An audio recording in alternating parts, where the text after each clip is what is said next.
SwayamPrabha. Digital India. Educated India.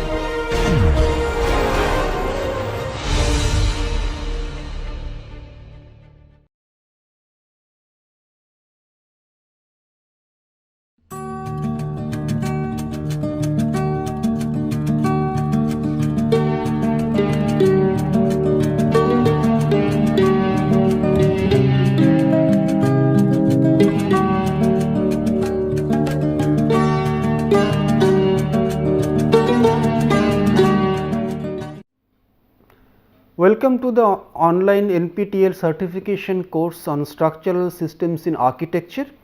Today we will start the week 4, the module number 4. The module number 4 will be of the frame structure analysis and design, and in continuation today is the lecture number 16, and in the first lecture on the frame structure analysis and design we are going to discuss today deflection of beams.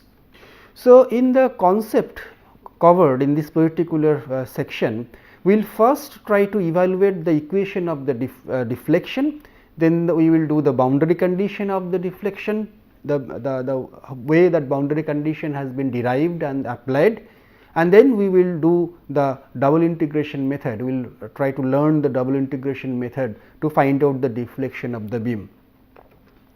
The learning objective of this particular discussion or this particular deflection of beams will be, we will first try to deduce the equation of deflection of beam, and then we will outline the double integration method to evaluate the slope and deflection of any particular beam, and we will solve some of the numerical problems on beam deflection based on the double integration method. We will take very simple examples to solve it and to see the how this particular double integration behaves and what is the actual implication of the deflection of beam. So, if you see a equation of a particular deflection of a beam, before we go to the directly jump into that particular equation, let us first discuss something about that we already know from our last week's lecture.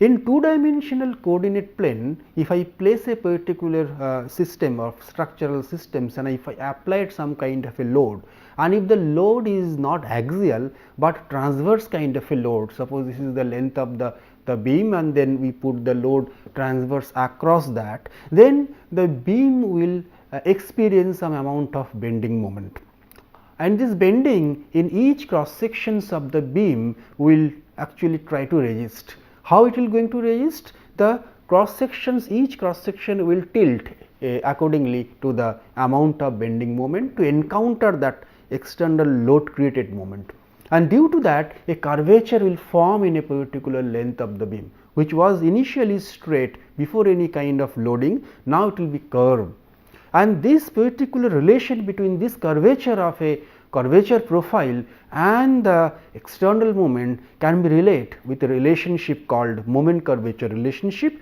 and we have already know that one, m by I equal to E by R. We have already studied in the last week lecture. Now, if I go to further and if I just put that particular curvature in a two-dimensional plane x and y axis, then we will see that this curvature of any particular function is nothing but d2y dx2, that is the second order of differentiation of any kind of function.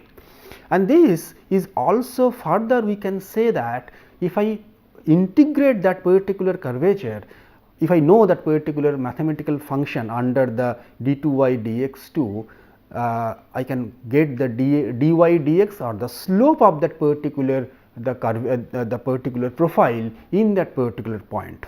So, curvature is denoted by the 1 upon r, because r is the radius of curvature. So, I rewrite this particular equation like this: E I into 1 upon r is equal to m. This is coming from the last bending equation, that is the moment curvature equation. So, now as I know the curvature 1 upon r equal to d2y dx2, so I replace this 1 by r by that, and I will get a differential equation second order differential equation, and this is a very simple to solve this particular equation, because if I integrate this particular equation once I will get the slope equation, that is this will be integrate. So, it will be EI dy dx is equal to the integration of this moment m plus C1, and as you all know from our basic mathematics that C1 is the first, in this case the integration constant, and this m, this expression of the m is the bending moment at particular section x, and that may be followed by different sections, and definitely that will also include a x value. So, a differentiation the integration of m can be really happened. If you integrate twice, another furthermore integration will give me the EI y, and this y is nothing but the the coordinate in this direction, and that is nothing but the deflection. Because why is deflection? Why? Because if I imagine that x in the x direction, beam is in the x direction, then whatever happened to be in that particular in the y direction is the deflection, and after the loading is there, after you provide the loading, you will deflect, and because of the deflection you will get the different values of y, and this particular curvature will take some mathematical function, as because it has some kind of moment, and moment can be expressed in terms of x, that is the length from one point to the other point. And here again if you integrate, so if you have to integrate the moment twice, so that is why you have to do twice integration, and that is called the double integration, and because of the second integral you have to get another the integration constant C2. So, we have two integration constants C1 and C2, and you have to know first this C1 and C2, and then only you can further solve the value, and you can get the value of theta, that is the dy dx, that is the slope of the particular curve, or the deflection, that is y. All those you can find. You have to have found out the value of C1 and C2, and the appropriate boundary condition will help you to find out this particular C1 and C2. So, boundary conditions are those that you know already, some of the deflection values in a particular point x and y values are known to you, and from there you can find out this boundary the C1 and C2, and those are called the boundary condition. So, if I go to the next slide, before we go to the boundary condition, let us see what are the different type of the slope deflection methods are there. From there you can find out the slope and deflection. There are various methods, but there are methods which are applicable to different type of problem. The double integration method, it is for symmetrical loading and the symmetrical kind of a beam, where there is a continuity of the moment is also there. That means the moment is not going to change, there is a very simple loads, and it is very symmetrical kind of a thing, then only you can handle the double integration method. If it is bit complex, there are a lot of loading, it is not regular, and if it is a kind of a complex kind of a loading, then you have to go with the Macaulay's method, which is again a further improved version of the double integration method. And we can also use the moment area method, which is a semi graphical kind of a method. Of course, it is for some specific use. There are some complex problem can be solved very easily, but there are some simple problem cannot be solved so easily. So, it is depend upon some typical application, but moment area method, I must say, it is actually a theoretical method, and this method can be actually used for further developing the other method for complicated structures. And then there is the unit load method, it is also have some kind of a specific use. So, out of that all four, I must say that this Macaulay's method is the little broader, then you can actually use it for the various type of beams or so, but it is very difficult for difficult to actually you require more lectures to understand this Macaulay's method. So, I skip that particular method for our this particular discussion. So, we will only see the double integration method for the time being, and see how the deflections and the beams and the can be achieved, can be deduced from this particular double integration method. So, now let us see the boundary condition, which is very important in the double integration method, or even in fact in the Macaulay's method also. See, the boundary conditions are, there is some specific data or some specific condition that we already know from the given curvature or given slope of a particular structure. It is depend upon the support systems, and sometimes it is depend upon the support and loading both, and the application of the loading both. So, suppose if I take a hinge support, then I know that at this point, that at the support point, this point and this point, the beam cannot take any kind of load. I am sorry, the beam cannot take any kind of moment, and due to that it will going to bend like this. So, you will get a kind of a theta, I mean there will be some kind of a rotation of the beam at this particular end of the support, at the particular supports. So, theta or dy dx at the point x equal to 0, this is suppose the point x equal to 0, and suppose this is a point x equal to L, because the length of the beam is, suppose if it is L, then I may say that theta or the dy dx is not equal to 0. So, I am not getting any kind of I do not know what is the value of theta. So, and I know it is not 0, that is all. But I actually can say that, the deflection is actually 0 over here, because it cannot deflect, because there is a support, it cannot deflect here. So, the y value, the y, suppose this is your the origin, this is your x axis and this is your y axis. So, at this origin, this is the origin. So, both the cases, this curve has 0 value, y is 0 value at these two particular points. So, at x equal to 0, the y equal to 0, and x equal to L also the y equal to 0. So, then I may say that these are the two boundary condition of a hinge support. That is at this two particular point, because of the hinge support, I know that correct value of the x and y, the combination. If I come back to the simply fixed support, where if it is a fixed support, so I know that in the fixed support it will actually consume moment is not equal to 0 here, and as moment is not equal to 0, it will restrain the moment, it can actually catch hold of moment, and for that particular purpose beam will bend like this. Initially it is very flat, and then it will going to bend. So, at this particular moment the theta is equal to 0. The slope of the particular beam at this particular fixed support is 0. So, that means again if I imagine that this is my y and this is my x, then I may say that at x equal to 0, the theta equal to 0, and also because of this fixed moment it cannot deflect. So, I can say that at x equal to 0, delta or y equal to 0, right. But at the free end, what happened? Free end at x equal to L, this is at x equal to L, there are deflection and there are some rotation, or this theta is there. So, I know that there are values of theta and I know there is a delta, but I do not know what is the exact value of theta, how much radian is the theta, how much is the centimeter or millimeter is the delta, I do not know.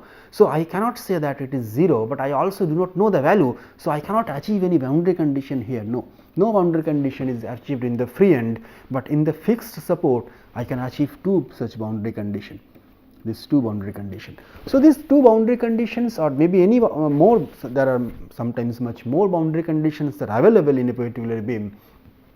Any simply supported beam with a symmetrical loading, you may have three boundary conditions. So, you can use it to find out those integration constants C1 and C2. So, now let us go to the double integration method. So, we will take a cantilever beam with a pointed load at the particular tip or the particular point of the free end. So, this is our first equation, EI d2y dx2 equal to m. If you remember, we have just derived that equation from the very basic principles of moment curvature. Now, m is now has to be replaced. So, I have taken a particular section x distance apart from the B, and at this point xx, at this particular section xx, the moment is p into x, right, because the p is the force and there is, if the distance is x, the moment is p into x. You have already understand that, because we have to derive the bending moment and all those kind of a thing from that. So, if I know this initial, if I just catch this first initial equation of the moment curvature, I integrate twice and I can find out the slope equation, and second, that is the first integration, and the second integration I will get the deflection equation.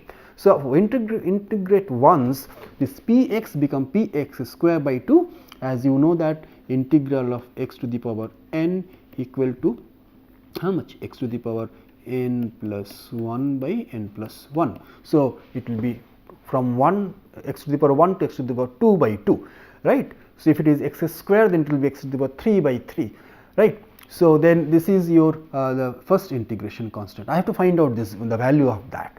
If I integrate twice, then this dy dx become y, and this x to the power square become cube, and this 3 comes over here. So, 2 into 3 is 6, and C1 is also coming with a x now, and this is the C2. So, 2 integration constant arrived at this particular point. Now, I have to arrange 2 boundary condition to find out this 2 boundary integration constant, and you know that there are 2 boundary conditions are there. One is at A, that means at x equal to L, y x equal to L, slope equal to 0, because I have started, I have kept this particular as the origin, and this is my this is y, and this is the x. So, at x equal to this is x equal to 0, and this is x equal to L. Please remember that I have just shifted, because I have start calculating x from this particular point. So, this x increasing here, it is x equal to L. So, x equal to L, slope equal to 0, at this particular point slope equal to 0, and also the delta or the deflection is equal to 0. So, just put the value of in this particular equation this, and you find out the C1 as minus PL square by 2. Similarly, you put the second boundary condition, that is at x equal to L, deflection equal to 0. So, now you use this equation and just put the value of y equal to 0, y is nothing but the delta at x equal to L. So, you can find out the C2 as PL cube by 3, and now if you place them, you can find out the slope equation, where I have just removed the C1 and replaced that by minus PL square by 2. If you remember, this C1 is the minus PL square by 2, that is going to replace over here, and this PL cube by 3 will be replaced here, and also this will be come here. So, finally, the equation looks like this, slope equation, and at the free end, as you know, I have told you, this is the starting point x equal to 0, this theta be equal to PL square by 2 EY, why? Because at x equal to 0, this is 0, this is EI goes below, this is going to be EI, this is going to be now theta B PL square by 2 EI minus. Okay. Similarly, the slope deflection equation is look like this. This is your C1x plus C2, and then if I have to find out the deflection at same point at B, x equal to 0, so this is cancelled, this is cancelled. So, the delta will be equal to PL cube by 3 EI, right, PL cube by 3 EI. So, like that I can find out the relation and those are the theta and the delta. Similarly, if I now want to find out the theta and delta for this particular case, I have to find out, like, because of this particular point load P at a distance L, I can say that this is a cantilever beam, this is a cantilever beam, and due to that this is the deflection, and this deflection is nothing but that PL square by 2 EI.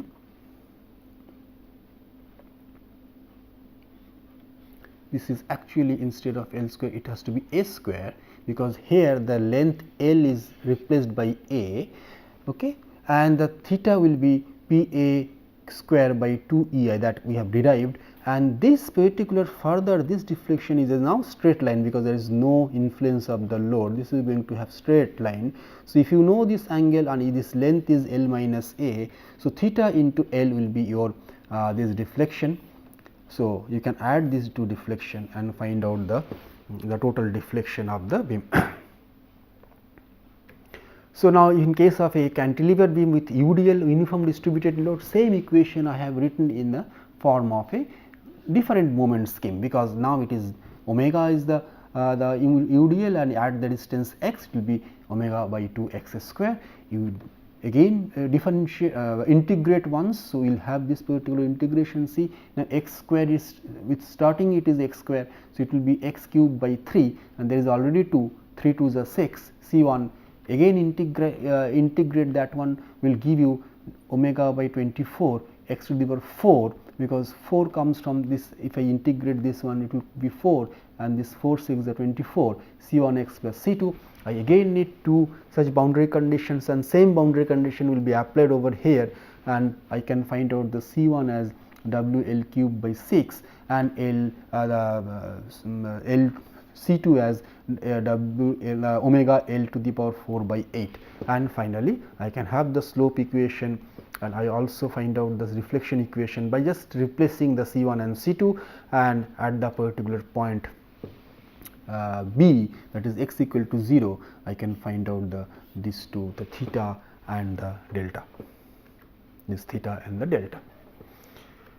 Now, I can even use a moment also here. Moment means at the end, if I just put a kind of a twist at the end. So, in that case the equation remain as m. If the moment is m, there is no question of any x, because if the moment is there in any distance, the moment remain the same.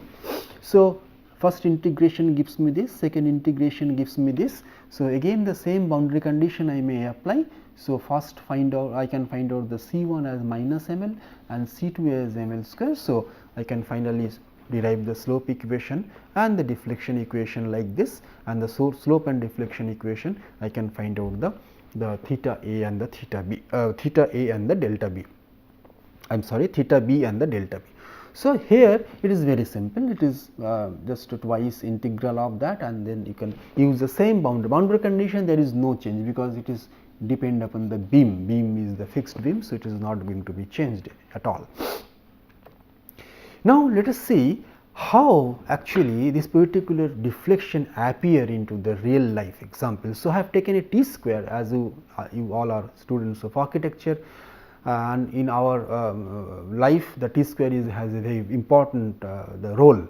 If I take suppose a steel the plastic t square, and the length of the t square is 900 mm, width 60, and the thickness is 5 mm, and suppose the density of the t square is that plastic is 4 kg per meter cube, and the elasticity value Young modulus is this, and suppose if I held the t square, the self weight I have found out, because I know that this is the cross section area of the t square into 4, and that means this much kg per meter is the weight of the t square, and again I multiply with 10. So, I can find out in Newton meter.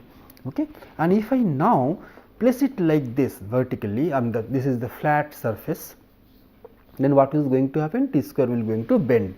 Okay, this t square will be going to bend. In that case, this particular portion will have this particular thickness, that is thickness is my 5, and this is depth, and this is going to be 60. So, the I value will be width into depth cube. So, 60 into 5 cube by 12. So, this much will be the I value 625, and just replacing that I value in the, because it is a simple cantilever kind of action, because it is under UDL, and UDL is nothing but the self weight. This W will be this is the W will be your this 0.012 Newton per meter, and the L is, you know that L is your 900.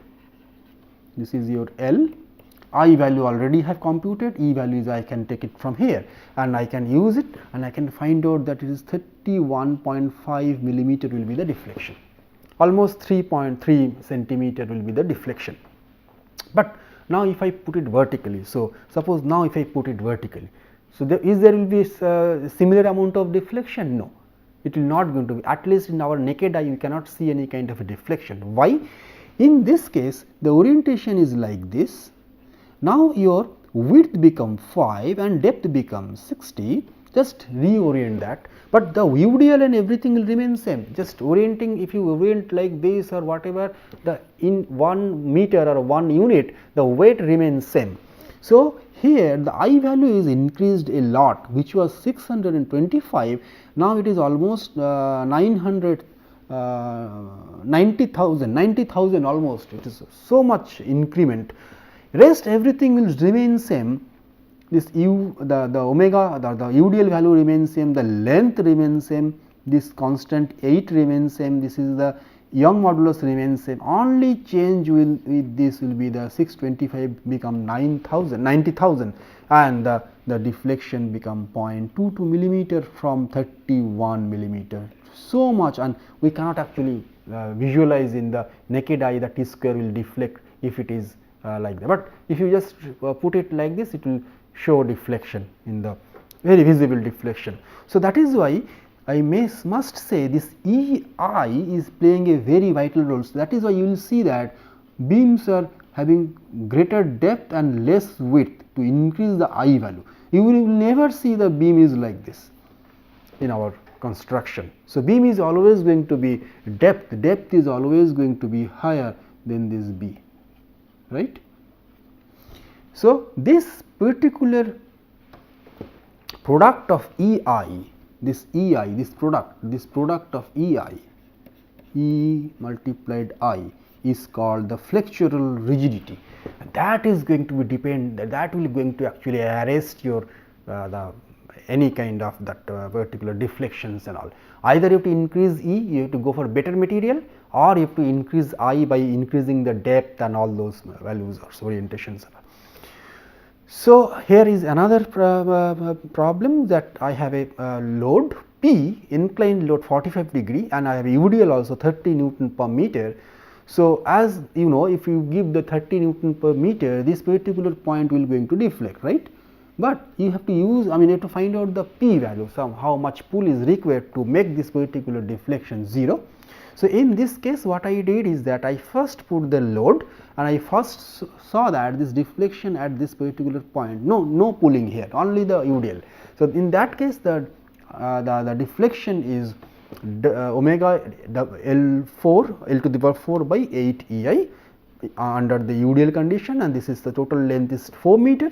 And now, in this case, if I put a force suppose like this, that upward, then from the last discussion I can find out this is the at A equal to L by 2, this is the 5 F L cube by 48 EI is the deflection.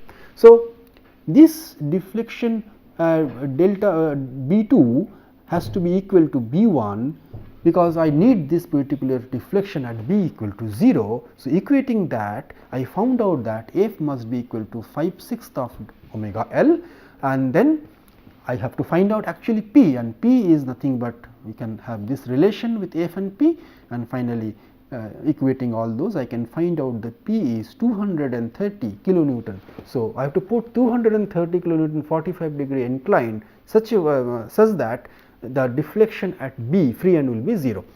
So, that way also you can calculate, and if you want to use only a pulling like that, this kind of a load, then you can use you have to use this much amount of load. So, next we will see the simply supported beam. Simply supported beam, in case if you see the moment curvature relation is like this, and the moment is minus P by 2 x, because the reaction is P by 2 at any distance, it is P by 2 into x. I again integrate. So, I get a equation and the C1, and again if I double integrate, so I get a C1 and C2. So, I need two such the boundary condition to find out this C1 and C2, and in this case also I know that at two conditions at x equal to 0, deflection equal to 0, that gives me C2 equal to 0 straight away. And another thing is that I can find out that if it is a symmetrical kind of a thing. So, I know that it will be bend like this, and at this particular point will be highest bending. So, at this particular point the theta equal to 0. So, theta equal to 0 at the half length mid length. So, that at x equal to L by 2, that is at C, the slope equal to 0. So, putting that I got the C2 equal to PL square by 16. So, my slope equation is ready, my deflection equation is ready. You remember that C2 is equal to 0 over there. Now, I can find out the slope at A or B. The slope at A or B, I just put the value theta equal to the x equal to 0, I found out the slope at A and slope at B, both has to be equal because it is a symmetrical case, and also I can find out the deflection at midspan x equal to L. So, I put the value of x equal to L by 2 at the deflection equation, and I found out the deflection is PL cube by 48. So, those are the thetas, these two are the theta B and theta A, and this is the deflection at C, that is at the midspan. So, now if it is UDL, in UDL you know that the m will be minus omega L by 2 into x, because the direction is omega L into 2 L by 2, and this is the x, and in opposite side there is the moment of omega x square by 2. So, this is the moment because of the UDL, because of this x, because if I again tell you that this is the omega. So, the total load is omega into x of this portion, and that is acting at this particular point, and this moment is x by 2. So, omega x square by 2. Again if I integrate, this is going to be the final equation of the slope equation, and then again integration gives me this 2. I need to find out the C1 and C2 with the same boundary conditions. C1 got it like omega L cube by 24, C2 as it is 0. So, finally, I got the slope equation like this, deflection equation like this, and the slope at A and B is like this, and the deflection is like this as I put the x equal to L by 2. So, if you go through the PPT, you can understand this, and I can just go through this particular equations and the values I have put, and then finally calculations and all, and you can find out the these things, these values. But I will suggest you to remember this, some of this typical values of the delta, mid, and those values for the typical cases like the cantilever beam with UDL, and the simply supported beam with the UDL and the pointed load. That will help you. So, I have another small problem with you. I have a 600 by 600 square air conditioning duct made out of a 5 mm thin aluminum sheet, and I have to find out the maximum support length such a way that I can allow a deflection, maximum deflection as span by 240, and the density and Young modulus values are everything is given here. So, this is the section, cross section. So, I have found out the area of the cross sections, I have found out the moment of area of the cross sections, because if this is 600 and if this thickness is 5 and 5, this inner dimension is 590, right, 590. So, that is why I can use these two equations to find out the I and the A value. And I also found out the self weight of this particular duct,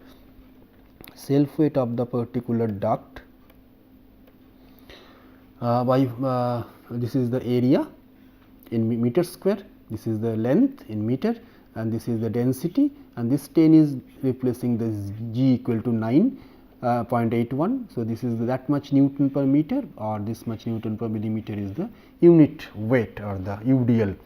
Now, if I put the ceiling at the sum to this red color hanger, so this is the span length. So, duct is freely supported between these two hanger, and due to that it will going to bend. Okay, there will be some kind of a bending. So, this bending has to be restricted to span by 200. So, what should be the distance between the hangers? So, I have found out this is it is a simple case of UDL. So, that 5 omega L to the power 4 by 384 EI is the deflection at the center, that must be equal to maximum L by 240.